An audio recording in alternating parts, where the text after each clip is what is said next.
Hello everyone, I'm Priyanka and today I teach you chapter 5 Animal Around Us. हमारे चारों तरफ जो जानवर रहते हैं वो कहाँ रहते हैं, किस टाइप के होते हैं, इस चैप्टर में हम जानेंगे.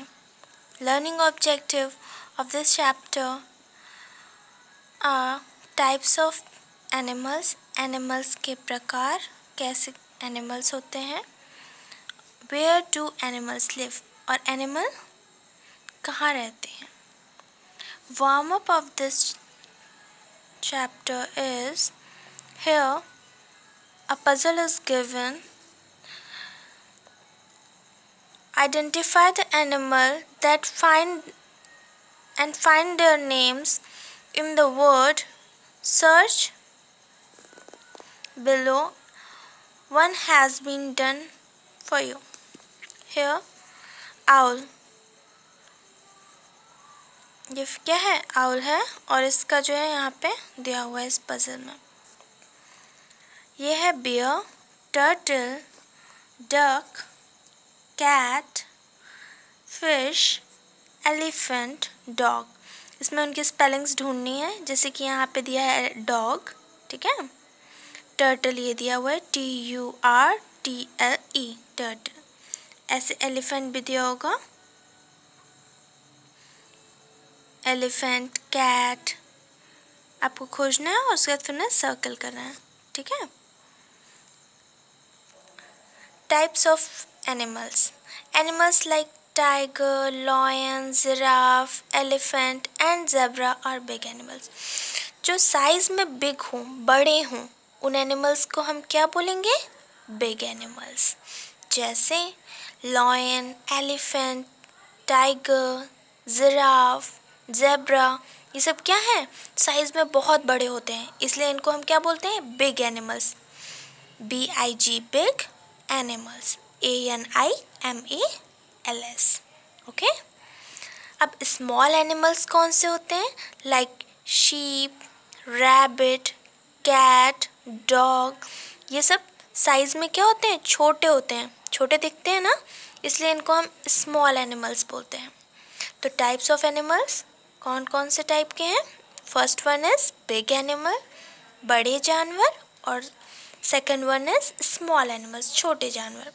बिग एनिमल्स कौन कौन से होते हैं? Tiger, lion, giraffe, elephant. Small animals कौन कौन से होते हैं? कैट, डॉग, शीप, रैबिट, है ना. Here do you know giraffe is the tallest animal in the world. क्या आप जानते हो जिराफ जो होता है वो सबसे बड़ा लंबा जानवर होता है. उसकी जो नेक होती है जिराफ की वो बहुत लंबी होती है. वो जो ऊंचाई पे भी लीव्स होती है ना, उनको भी खा लेता है वो उसकी हेल्प से. जिराफ की नेक कैसी होती है? लंबी होती है. Here birds. Birds are animals that have 2 wings and 2 legs. Birds वो जानवर होते हैं जिनकी 2 पंख होते हैं और 2 legs होते हैं. 2 पैर होते हैं और 2 पंख होते हैं ना. They fly with the help of their wings. वो उड़ती किसकी मदद से हैं? अपनी विंग्स की मदद से, पंखों की मदद से. विंग्स की स्पेलिंग क्या है बेटा? WINGS, wings. ओके. तो बर्ड्स किसकी हेल्प से उड़ती हैं? बर्ड्स जो है वो अपने विंग्स की हेल्प से उड़ती हैं, अपने पंखों की हेल्प से उड़ती हैं. उनके पंख कितने होते हैं? 2 होते हैं. और पैर कितने होते हैं? 2, है ना. Most birds can fly. ज़्यादातर जो चिड़िया होती हैं वो उड़ सकती हैं. They also have a beak to eat food. उनके पास एक चोंच भी होती है जिसकी मदद से वो क्या करती हैं? खाना खाती हैं. चोंच को इंग्लिश में क्या बोलते हैं? Beak. BEAK, beak. Okay. They do not have teeth. चिड़ियों के पास दांत नहीं होते, वो बीक की हेल्प से खाना खाती हैं, अपनी चोंच की हेल्प से खाना खाती हैं. उनके पास दांत नहीं होते. कुछ चिड़ियों के नाम हैं जैसे क्रो है, स्पैरो है, पिजन है.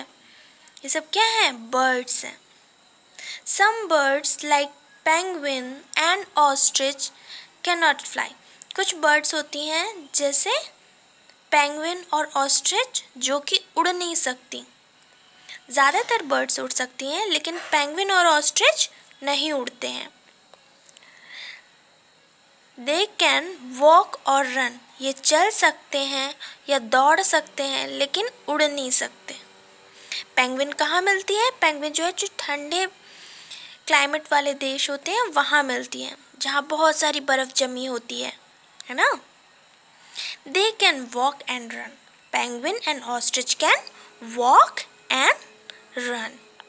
Some birds like duck and swan swim in water. कुछ बर्ड्स होती हैं जो कि तैर सकती हैं, स्विम कर सकती हैं. For example duck and swan. Okay, ducks जो होती हैं वो स्विम कर सकती हैं, तैर सकती हैं. आपने देखा ही होगा डक को स्विम करते हुए, बतख को. नेक्स्ट टॉपिक है insects. Insects are small animals. Insects जो होते हैं बहुत छोटे एनिमल्स होते हैं. Which have 6 legs. जिनके पास 6 legs होते हैं. With 6 legs. जो इंसेक्ट्स होते हैं उनके लेग्स कितने होते हैं? 6 होते हैं और ये बहुत छोटे होते हैं साइज में. Some insects have wings. कुछ इंसेक्ट्स के पास क्या होते हैं? पंख भी होते हैं. They fly with their wings. वो उड़ सकते हैं अपने पंखों की मदद से. Some insects have wings. They fly with the help of their wings.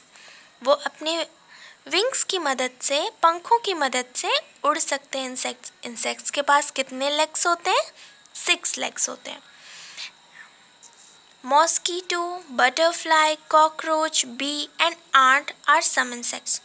कुछ एग्जाम्पल्स हैं इंसेक्ट्स के, जैसे मॉस्कीटो है, बटरफ्लाई है, ये क्या है? कॉकरोच है. ये क्या है? आंट है. ये भी इंसेक्ट है. और बी भी, मधुमक्खी आप लोगों ने देखी होगी, हनी बी है ना, वो भी इंसेक्ट होती है. इसके 6 legs होते हैं और विंग्स भी होते हैं, है ना.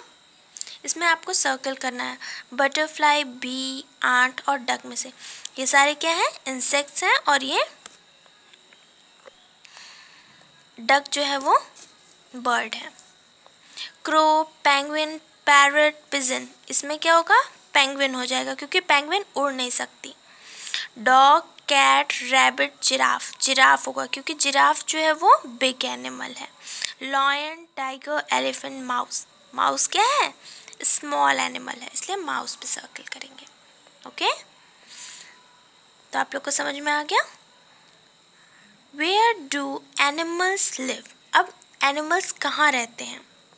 सम एनिमल्स लिव ऑन लैंड. कुछ एनिमल्स होते हैं जो लैंड पे रहते हैं, ज़मीन पे रहते हैं. जैसे कैट है, हॉर्स है, काऊ है, लॉयन है. ये सब कहाँ रहते हैं? ज़मीन पे रहते हैं. ठीक है. Some animals live on trees. अब कुछ जानवर कहाँ रहते हैं?